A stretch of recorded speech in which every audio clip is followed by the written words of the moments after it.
కృష్ణుడు అర్జునుడికి ఉపదేశించిన గీతలోని శ్లోకాలు మనకు ఎలా ఉపయోగపడతాయో తెలుసుకుందాం. సో తప్పకుండా చూడండి, ఇవి మనకు చాలా యూజ్ అవుతాయి. మనం మన లైఫ్ లో ఎన్నో స్ట్రగుల్స్ ని ఫేస్ చేస్తున్నాం. వాటన్నింటిని ఎదుర్కొని మనం ధైర్యంగా ముందుకు వెళ్ళాలి అంటే ఈ భగవద్గీత మనకు చాలా అవసరం. అందుకే ప్రతి ఒక్కరూ ఇందులోని అర్థాలను తెలుసుకుందాం. అసలు కృష్ణుడు ఏం చెప్పాలనుకుంటున్నాడో తెలుసుకుందాం. ఇక ఈ వీడియోలో 2వ అధ్యాయం 52 నుంచి 55 శ్లోకాల యొక్క కంప్లీట్ అర్థాలను చిన్న కథల రూపంలో ఈజీగా అర్థమయ్యేలా తెలుసుకోవచ్చు. సో ఎక్కడ స్కిప్ చేయకుండా చూడండి. ఈ కథలు కేవలం శ్లోకాల యొక్క అర్థాలను తెలుసుకోవడమే. ఇక అధ్యాయం 2 సాంఖ్య యోగంలో 52వ శ్లోకం గురించి ఇప్పుడు మనం తెలుసుకుందాం. ఎప్పుడైతే నీ బుద్ధి మోహం అనే బురద అంటే అజ్ఞానం నుండి పూర్తిగా బయటపడతారో అప్పుడు నీవు ఇప్పటి వరకు విన్న విషయాలపైన మరియు ఇక ముందు వినబోయే వాటిపైన వైరాగ్యం పొందుతావు. అంటే మనిషి తనలోని అజ్ఞానాన్ని అంటే ఏది శాశ్వతం ఏది అశాశ్వతం అనే తెలియని తికమకను తొలగించుకొని నిజమైన జ్ఞానాన్ని పొందినప్పుడు అతనికి లౌకిక సుఖాలు వాటికి సంబంధించిన మాటలు వేద కర్మకాండలు వంటి వాటిపై ఆసక్తి పోతుంది.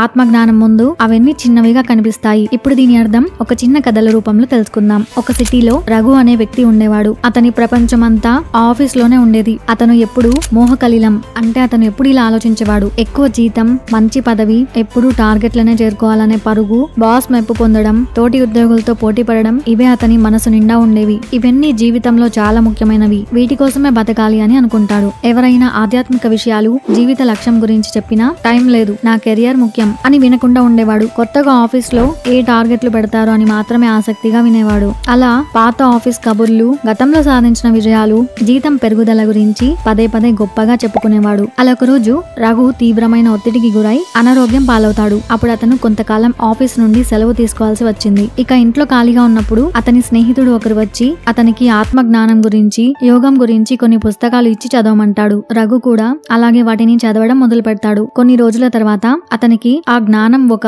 పెద్ద కాంతిలా కనిపించింది. అలా జ్ఞానం పెరిగే కొద్దీ అతని బుద్ధి ఆఫీసు మాయ అనే బురద నుండి బయటపడింది. అప్పుడు రఘుకు ఒక విషయం స్పష్టంగా అర్థమైంది. అయ్యో, నేను ఇంతకాలం జీతం, పదవి, టార్గెట్ల కోసం పడి చచ్చాను. అవి శాశ్వతం కాదు. ఆరోగ్యం పోతే లేదా ఉద్యోగం పోతే ఇవేవి నాకు పనికిరావు. నేను ఎంత సంపాదించినా ఆత్మశాంతికి దూరంగా ఉన్నాను. ఇక ఇప్పుడు ఇంతకు ముందు విన్న గొప్పలు, గెలుపు ఓటములు అవన్నీ వేస్ట్ గా అనిపించాయి. ఇక రండి, ఆఫీస్ లో వచ్చే టార్గెట్స్ గురించి వినాల్సిన ఆసక్తి అతనికి పూర్తిగా పోయింది. ఇప్పుడు అతని ఆరోగ్యం బాగయ్యాక అతను ఆఫీస్ కి వెళ్తాడు. కానీ ఇప్పుడు అతను తన పాత రఘు కాదు. ఇప్పుడు అతను తన పనిని చేశాడు, కానీ దాని ఫలం గురించి అతిగా ఆరాటపడకుండా ఉంటాడు. నిజమైన ఆనందం కేవలం తన ఆత్మశాంతిలో, ధర్మబద్ధమైన జీవితంలో ఉందని గ్రహించి యోగాన్ని, ధ్యానాన్ని అలవర్చుకుంటాడు. ఈ కథలో మనం ఏం తెలుసుకోవచ్చు అంటే మన జీవితంలో ఆఫీసు, డబ్బు, హోదా, సంబంధాలు అనే మోహపు బురద ఉంటుంది. ఆ బురదలో ఉన్నంత కాలం మనం వాటి గురించే వింటాం, వాటి గురించే ఆరాటపడతాం. ఎప్పుడైతే మనం జ్ఞానం అనే వివేకాన్ని పెంచుకొని ఆ బురద నుండి బయటపడతామో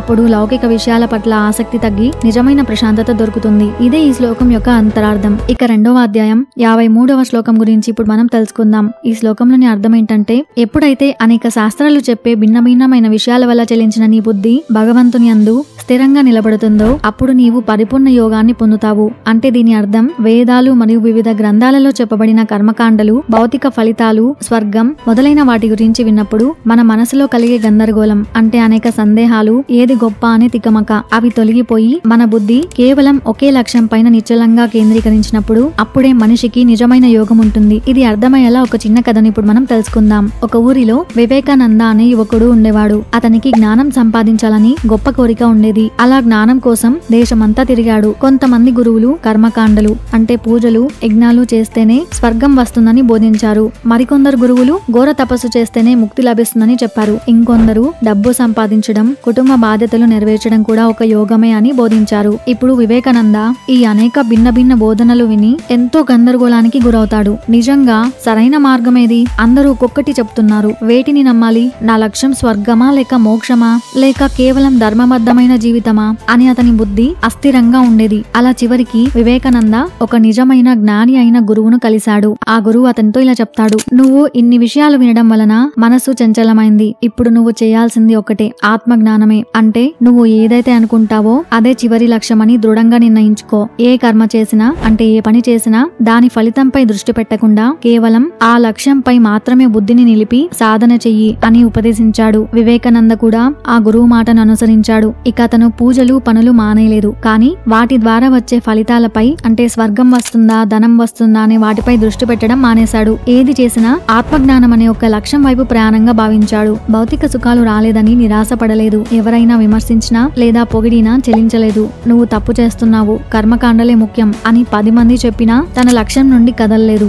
అలా కొంతకాలం తర్వాత అతని బుద్ధి పూర్తిగా శాంతించింది. బయటి ప్రపంచంలోని మాటలు, బోధనలు అతని మనసును కదిలించలేకపోయాయి. ఇప్పుడు అతని దృష్టి తనలో ఉన్న దాని మీదనే స్థిరంగా నిలబడింది. ఆ స్థితిలో అతను పరిపూర్ణ యోగం అంటే ఆత్మతో అనుసంధానాన్ని పొందాడు. అన్ని భిన్న బోధనల వెనుక ఉన్న ఒకే సత్యాన్ని అనుభవపూర్వకంగా గ్రహించాడు. ఈ కథలో పరిపూర్ణ యోగాన్ని, ప్రశాంతతను పొందాలంటే ప్రపంచంలో ఉండే అనేక భిన్న సిద్ధాంతాలు, అభిప్రాయాలు, లౌకిక ఆకర్షణల గురించి విన్నప్పుడు మన మనస్సు అనేది చలించకూడదు. మన లక్ష్యం ఒకటే అని దృఢంగా నిశ్చయించుకొని ఆ లక్ష్యం పైనే మనం వెళ్ళాలి. అప్పుడే నిజమైన యోగం లభిస్తుంది. చాలా మంది జీవితంలో అనేక పనులు చేస్తూ అనేక విషయాలపై దృష్టి పెట్టి దేనిలోనూ స్థిరంగా ఉండలేరు. వారి కొద్దిసేపు డబ్బుపై, కొద్దిసేపు బంధాలపై, మరికొద్దిసేపు ఆడంబరాలపై దృష్టి పెడతారు. దీనివల్లే మనస్సు చెలించిపోతుంది. అలా కాకుండా మీ ఫోకస్ అనేది మీ జీవితంలోని అన్నిటికంటే ముఖ్యమైన ఒకే గమ్యం వైపు ఉండాలి. ఆ లక్ష్యంపై మీ బుద్ధి కదలకుండా ఉంటే అప్పుడు మీరు నిజమైన యోగాన్ని పొందుతారు. ఇక్కడ యోగం అంటే